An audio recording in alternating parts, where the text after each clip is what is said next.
Dans cette nouvelle vidéo, nous apprenons ensemble à tracer des droites parallèles. Je rappelle que les droites parallèles sont des droites qui ne se croiseront jamais et donc qui sont toujours à la même distance l'une de l'autre.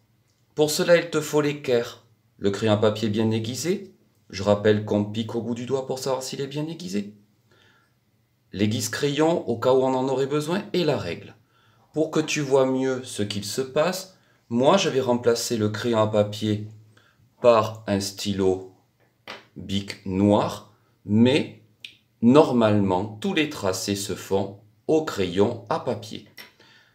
Pour cela, je vais d'abord prendre ma règle, je la pose sur la feuille et je prends mon équerre et je viens la poser comme ceci.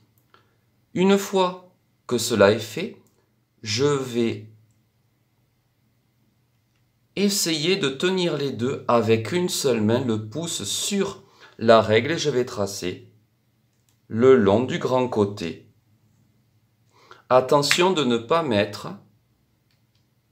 les doigts ici, sinon tu sais ce qui va se passer, on aura la trace des doigts et ce n'est pas ce que l'on cherche. Une fois que j'ai tracé une première droite, je remets ma main sur la règle, je remets ma main sur l'équerre et je fais glisser l'équerre pour tracer une nouvelle droite, la droite parallèle à celle-ci. Je refais le même système, le pouce, je viens chercher avec ma main et je retrace. Je peux en retracer une troisième, on peut tracer 3 droites parallèles, 4, 5, 6. Je reviens mettre ma main où j'avais pris le stylo auparavant et mon autre main sur l'équerre, comme ceci. Ensuite, je vais devoir attraper le stylo, donc je remets mon pouce sur la règle, je viens chercher le stylo pour tracer. Et il peut arriver, voilà ce qu'il peut arriver. Ah, j'ai bougé, je veux en tracer une autre. Eh bien, c'est simple. Je vais rattraper donc de ce fait l'une de mes droites parallèles en mettant le grand côté de l'équerre contre une des droites. Je le fais à deux mains, bien entendu. Et ensuite, je n'ai plus qu'à remettre ma règle le long du petit côté. Et là, je peux à nouveau faire glisser.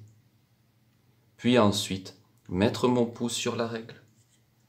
Venir chercher mon stylo, mon crayon, plutôt mon crayon normalement, et tracer le long du grand côté de l'équerre. Tu sais maintenant tracer des droites parallèles. Alors ces droites parallèles, pourquoi sont-elles parallèles? C'est un dernier élément. Je refais à nouveau